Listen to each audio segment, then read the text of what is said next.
ምርጫችሁን ተነግሩኝ። የቤቱ ንግስት ልዕልትና ልዑል። መልካም። ይሄ ነገር ይቅርብክ። እነዚህ ሰዎች የሚተኙ አይደሉም።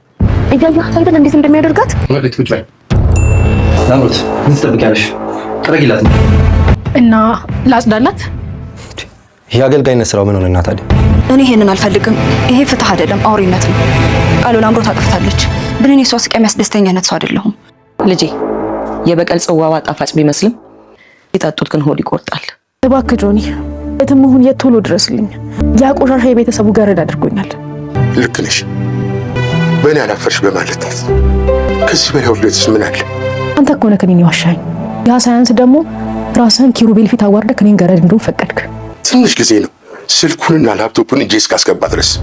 እኔ እኮ ይሄን ሁሉ የጀመርኩት ለአንቺ ፍትህ ለማምጣት ብዬ ነበር። ያንቺን ብርሃን ያጠፉትን ሰዎች በራሳቸው ጨለማ ውስጥ ራሳቸውን ላሳያቸው ቃል ገብቼ ነበር። እባክሽ የኔ ልጅ እኔ እናትሽን አታስጨንቂ። ሰራተኛ አድርጌ ማስገባት እኮ የጠበቅኩሽ ስለመሰለኝ ነው እንጂ አንቺን ለመጉዳት አልነበረም። ይሄ ቤት የኔ አይደለም። ኪሩቤል ደግሞ ሊያለብሰኝ የሞከረው የንግስና ቀሚስ በላምሮትና በግርማ ውርደት ላይ የተሰፋ ነው። አንቺን እናት አድርጌ ያየሁበት ዘመን አብቅቷል እመቤት ዝናሽ። እኔ እዚህ ቤት ውስጥ ስዋረድ ያችን ጎዳና አዳሪ እዚህ ቤት አምጥተሽ ዙፋን ስትዘረጊላት ያኔ ነው የአንቺ ትክክለኛ ማንነት የተገለጠልኝ። ከጆኒ መጥፋት ተከትሎ ያለውን እውነት ብታውቂ አቀፍሽው አባትሽ የሰው ደም የጠጣ እባብ እንደሆነ ትረጂ ነበረ። እንግዲህ በባለፈው ክፍል ላይ ኪሩቤል እንግዲህ የአቶ ግርማን መረጃ ማለት ጆንን ሲገድል የሚያሳይ ቪዲዮ ይዞበት ነበርና ከእንግዲህ በኋላ የዚህ ቤት አሽከር ትሆናላችሁ፣ ልጅ ሁሉንም የምታገለግል ሰራተኛ ትሆናለች ብሎት ነበረ።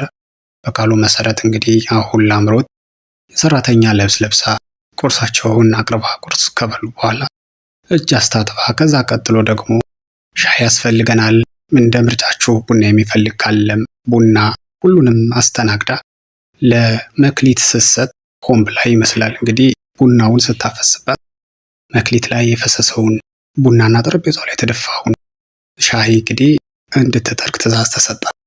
በዚህ ጊዜ ጠረጴዛ ላይ የተፈሰሰውን ሻይ ለመጥረግ ብዙም ሰው አልደነገጠም፣ እንግዲህ ሰራተኛ ነች ተብሏልና። ግን መክሊት እግር ላይ የፈሰሰውን ሻይ ጥረጊ ስትባል ሁሉም ደነገጡ። ወይዘሮ ዝናሽ ራሷ ትቀር ደንግጣለች። መክሊት አይሆንም አለች። ጣልቃ ትግቢ፣ ትእዛዙ የኔ ነው፣ ተጥረግልሽ፣ የቤቱ ልዕልት እኮ ነሽ አላት። አይሆንም፣ ሰውን በማዋረድ የሚገኝ ደስታ ለእኔ አይገባም፣ አልፈልግም፣ እኔ እንደናንተ አይደለሁም ብላ ትታወጣች። ደነገጡ። ኪሩቤል ራሱ ደንግጧል። አቶ ግርማም እንዴት ደፈርከኝ? እኔን በእኔ ላይ ምንም ብታደርግ አይገርመኝም፣ ግን እንዴት በልጄ ላይ ብሏል። እንግዲህ ላምሮትም ሌላውን ሁሉ እሺ ጌቶች እያለች ስትታዘዝ ነበር። የመክሊትን እግር ጥረጊ ስትባል ግን አቅማምታ ነበር፣ ግዴታ ሆኖባት ነው። ግን አሁን ሁሉም እየፎከረ ነው፣ ሁሉም ደስ አላላቸውም። ሁሉም ከተበተኑ በኋላ ወይዘሮ ዝናሽ እንደ ልጅ አወራችሁ። ይኸውልህ ኪሩቤል፣ የተደረገው ነገር ከዚህ የበለጠ ሊያስወስን ይችላል። ግን አሁን አንተ እያደረገው ያለ የድሮ ማንነትህ እየጠፋ ነው። ስለዚህ በቀል ጥሩ አይደለም፣ መጨረሻው አያምርም። ስታየው ምናልባት ሊያስደስት ይችል ይሆናል፣ ግን መጨረሻው ጥሩ ስላልሆነ መቆም አለበት እያለችው ነው። ኪሩቤልም እንግዲህ ከምን ተነስቶ እንዲህ እያደረገ እንደሆነ በግልጽ ነገረ። የሚታወቅ ነገር ቢሆንም እነሱ በጭካኔያቸው ነው እንግዲህ ትርሲት ላይም ሆነም እናንተ ላይ ሲያደርጉ የነበረው። ስለዚህ ያንን ነገር ለመቋቋምና ብሎም እነሱን ለማሸነፍ የግድ በእነሱ መንገድ መሄድ ስላለብኝ እንጂ በራሴ ክፉ ሆኜ አይደለም ብሏል። ወይዘሮ ዝናሽም እንግዲህ ተረድተዋለች። አሁን ላምሮት ሜዳ ክፍሏ ገብታ እያለቀሰች ነው። እዚህ ውርደት ሊያድነኝ የሚችለው ብቸኛው ሰው ጆኒ ብቻ ነው። ጆኒ የት ነህ እያለች ዛሬ ቮይስ ልካለታለች። አፈቅርሃለሁ፣ ሰራተኛ ሆኛለሁ፣ እባክህ ድረስልኝ ብለዋለች። እንግዲህ ጆንም ከሐኪም ቤት ሆኖ ተሽሎታል። ዛሬ ቮይሱን አዳምጧል። ቮይሱን እያዳመጠ ግን የደስታ ስሜት እንጂ ምንም የመከፋትና እደርስልሻለሁ የሚል የመቆጨት ስሜት አላሳየንም። አሁን አባቷ ደግሞ እንግዲህ ሊያድና ስላልቻለ ፊቷን አዙራበታለችና ተይ እንጂ ልጄ፣ ሁሉን ነገር የማደርገው እኮ ለአንቺ ብዬ ነው። ስለዚህ እባክሽን ፊትሽን አታዙሪብኝ።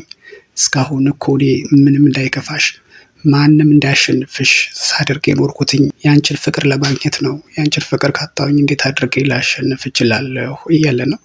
እንግዲህ እሷ ደግሞ ያው ዋሸኝ፣ የከዳኸኝ አንተ ነህ፣ ሆኖም ግን አባቴ ነህ ብለዋለች።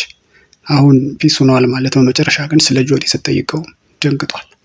በቃ እሱ አንድ ድክመትሽ ነው፣ በፍቅር ገብቶ እኛን ለማጥመድ የተጠቀመበት ነው ብሎ የማይገናኝ ነገር እየዘባረቀ ነው።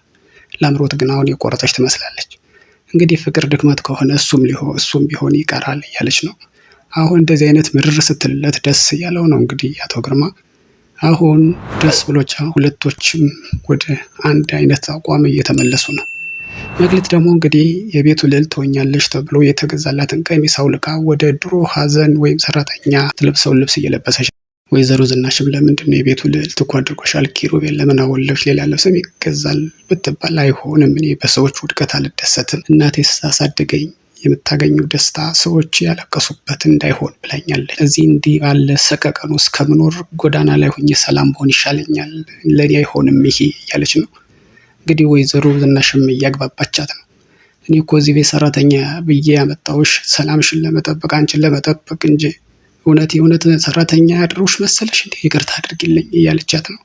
አሁን መክሊትም መለስ ብላ አሁን ያንቺን አልቀየምሽን፣ እንግዲህ ኪሩቤል አሁን እየሄደበት ያለው መንገድ ልክ አይደለም፣ ማናገር አለብኝ ብላለች። እንግዲህ ወይዘሮ ዝናሽም እንግዲህ ለአምሮት በዚህ ልክ ተዋርዳ ሰራተኛ ስትሆን ደስ አላላትም እና ልታናግራት ፈልጋ ነገር ስትጀምር ሁለተኛ ልጅ እንዳትይኝ አንቺ ደግሞ እናት ያደለሽም ብላ አሳረፈቻት። ኧረ ተይ አንቺ ልጅ እንደዚህ ጥሩ አይደለም፣ አባትሽ ገደል ይዞሽ እየገባ ነው ብላ ብትላትም አባቴማ ከዚህ ውርደት ሊያወጣኝና ሊያኮራኝ እኮ ነው እየሰራ ያለው አለች። አይ ኩራቱ ቀርቶብኝ አለችና ለማንኛውም እስኪ ጆኒ ዝም ብሎ የጠፋ መሰለሽ? የጆኒ እንዴት ጠፋ? እስኪ እሱን አጣሪ፣ ምንም ሳይሆን ነው ብላ ነገር ለኩሳት ሄደች። አዎ እኮ አሁን ለአምሮት ማሰብ ጀምራለች።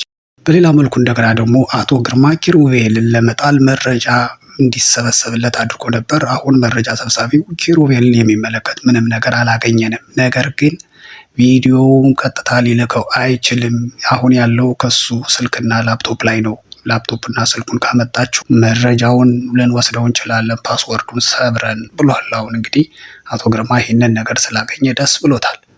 ለአምሮት እንግዲህ ደግሞ ያው ፍቅሬን እንግዲህ በኋላ አላስታውስም እጀግናለሁ ብላ ስላሰበች ነው መሰለኝ እንግዲህ የኪሩቤልን መረጃ ለመስረቅ እቅድም እየወጣች ነው። ከእንግዲህ በኋላ ባሪያ ሁኜ አልኖርም፣ ሁሉንም አቅሜን አሳያቸዋለሁ ብላ ፎክራ ነበርና አሁን ኪሩቤል መረጃ ለመስረቅ እያቀደች ነው።